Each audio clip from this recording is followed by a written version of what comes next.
Now we start new topic, distance between two parallel lines. ठीक है. Now suppose L1 first line का equation है R equal to A plus lambda B1. Second line का equation है R plus lambda R equal to A2 plus lambda B2. Now direction ratio of this line, suppose A1, B1 and C1, that is the direction ratios. ठीक. Second line की direction ratio आएंगे A2, B2 and C2. That is. अब मुझे ये पता होना चाहिए कि ये दोनों लाइन क्या है, parallel. L1 and L2 are parallel to each other. ये कैसे पता चलेगा? तो मैंने आपको बताया था कि if two lines are parallel तो डायरेक्शन रेशियोज है. सपोज करो A1, B1, C1, A2, B2, C2. तो देन इनका जो रेशियो होना चाहिए यानी कि A1 upon A2, B1 upon B2, C1 upon C2 equal आने चाहिए if two lines are parallel to each other. Clear है?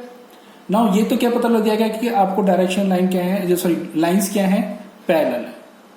नाउ सपोज करो आपको डिस्टेंस फाइंड करना है. तो डिस्टेंस के लिए मैंने फॉर्मूला बताया है आपको, mod of B cross A2 minus A1 upon magnitude of B का whole magnitude. That is distance के लिए फॉर्मूला क्या है, ये है. नाउ क्वेश्चन किस टाइप से आता है कि आप सब B वेक्टर कौन सा लें, हम ये वाला B1 लें कि B2 लें.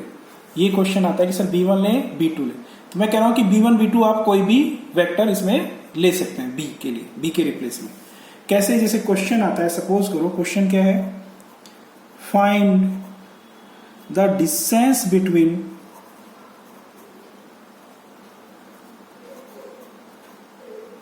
To following lines. Following line और लाइन का जो इक्वेशन है वो गिवन है R equal to I plus 2J plus 3K cap plus lambda 2I cap plus find the distance between two line following lines. First line का equation given है I cap plus 2J cap plus 3K cap plus lambda 2I cap plus 3J cap plus 4K cap.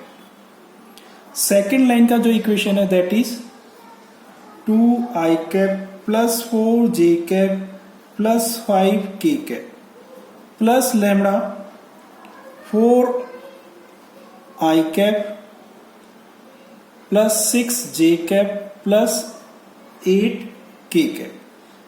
तो हमें इन दोनों line का distance find करना है. अब first आपको क्या चेक करना पड़ेगा कि ये दोनों लाइन पैरेलल हो. Means suppose that is the line L1 and that is line L2. तो सबसे पहले मुझे क्या करना है, डायरेक्शन रेशियो. क्या चेक करूंगा मैं, direction ratios of line L1 वो क्या है. सिंपल है, आप डायरेक्शन रेशियो तो फाइंड आउट कर सकते हैं कि क्या है, 2 3 4. तो क्या है 2 3 4. क्लियर? सिंपल सेकेंड लाइन की direction ratio of line L2 again वो क्या आएंगे, 4 6 8. ये आपको क्लियर होना चाहिए. और A1 वेक्टर क्या है, A1 वेक्टर क्या आएगा, that is I cap plus 2J cap plus 3K cap. Similarly A2 vector क्या आएगा, 2I cap plus 4J cap plus 5K cap. ये क्या है, A1 वेक्टर है, ये इसकी डायरेक्शन रेशियो आ गया 2 3 4 लाइन L1 के. ये A2 वेक्टर है और ये इसके डायरेक्शन रेशियो आ गया. सिंपल. ये आपको पता होना चाहिए कि आप इस तरीके से इन चीजों को फाइंड आउट कर लें. नाउ अब मुझे चेक करना है कि ये जो डायरेक्शन रेशियो आए हैं इनके अकॉर्डिंग कि लाइन पैरेलल है या नहीं है. तो इसके लिए मैंने आपको बताया कि क्या फॉर्मूला है आपके पास में, लाइन पैरेलल है या नहीं है. इसके लिए सिंपल आप क्या करेंगे, A1 upon A2 B1 upon B2 C1 upon C2। और डायरेक्शन रेशो भी बताए थे मैंने क्या क्या है कि फर्स्ट लाइन के डायरेक्शन रेशो है आपके पास में 2 3 4 एंड सेकेंड लाइन के डायरेक्शन रेशो है आपके पास में 4 6 8, यानी कि A1 B1 C1 A2 B2 C2 ये है। Means 2 upon 4 3 upon 6 and 4 upon 8, that is 1/2 1/2 and 1/2। ये तीनों इक्वल आ गए। Means line L1 parallel to line L2। L1 L2 क्या आ गई? पैरेलल लाइन्स आ गई। Now L1 L2 parallel lines आ गई। मीन्स सिंपल आपको क्या करना है, अब L1 और L2 पैरेलल लाइन्स आ गई, तो अब आपको क्या करना है कि फॉर्मूला फाइंड करना है। फॉर्मूले के अंदर क्या करना पड़ेगा आपको? B cross A2 minus A1। तो B वेक्टर आप कोई भी वेक्टर ले सकते हैं। मीन्स या तो ये वेक्टर ले सकते हैं 2 3 4, ठीक है ना, या तो आप 2 3 4 ले सकते हैं, और या फिर 4 6 8। B वेक्टर एक्चुअली में है क्या? B वेक्टर क्या है? डायरेक्शन। B वेक्टर क्या है एक्चुअली में? डायरेक्शन रेशियोज है। और मैंने बताया है कि डायरेक्शन रेशो ओनली प्रोपोर्शनल होते हैं डायरेक्शन कोसाइन के, और एक लाइन के डायरेक्शन रेशो इनफाइनाइट हो सकते हैं, कितने भी हो सकते हैं। कि मैं कह रहा हूं कि उसके डायरेक्शन रेशो 2 4 6 भी हो सकते हैं, सॉरी 2 3 4 भी हो सकते हैं, 4 6 8 भी हो सकते हैं, 6 9 और 12 भी हो सकते हैं। ऐसे बहुत सारे डायरेक्शन रेशोज हो सकते हैं किसी भी एक लाइन के। बट आपको ये ध्यान देना चाहिए कि ये प्रोपोर्शनल के अंदर हो, ठीक है ना। सिंपल ये प्रोपोर्शनल मल्टीपल हो। जैसे आपने किसी भी क्लास में करा होगा कि डायरेक्शन रेशो एक्चुअली में होता है क्या, मैं उसका मीनिंग बता रहा हूं सिंपल सा। जैसे कि 2 रेशोज दे रखे, 1/2 1/3 1/6, ये रेशोज दे रखे हैं 1/2 1/3 1/6। अभी तो सिंपलेस्ट फॉर्म में कैसे लिखेंगे आप? 3 2 और 1 ही लिखेंगे कि सिंपल फॉर्म के अंदर क्या आएगा? 3 2 एंड 1, ये इसकी सिंपल फॉर्म आएगी। 3 2 1, 6 से मल्टीप्लाई कर दिया 3, इसको 6 से मल्टीप्लाई किया 2, इसको 6 से मल्टीप्लाई किया 1। अगर मैं इसको और भी अगर मैं इसको 2 से मल्टीप्लाई कर देता हूं तो क्या आ जाएगा? 6 4 2। ये भी सही है, ये भी रेशो सही है भाई। इस रेशो तीनों ही सेम रेशो है, ठीक है ना।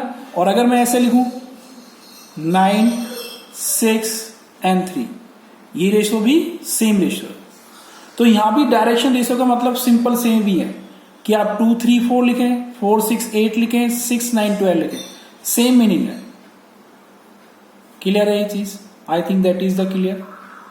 नाउ मुझे फाइंड करना है B cross A2 minus A1। तो B में से दोनों में से कोई सा भी एक वेक्टर ले लूंगा। सपोज सिंपलेस्ट फॉर्म के लिए मैंने क्या ले लिया कि क्रॉस करना है, तो मैंने इसको क्या ले लिया? 2i cap 3j cap plus 4k cap, ठीक है ना।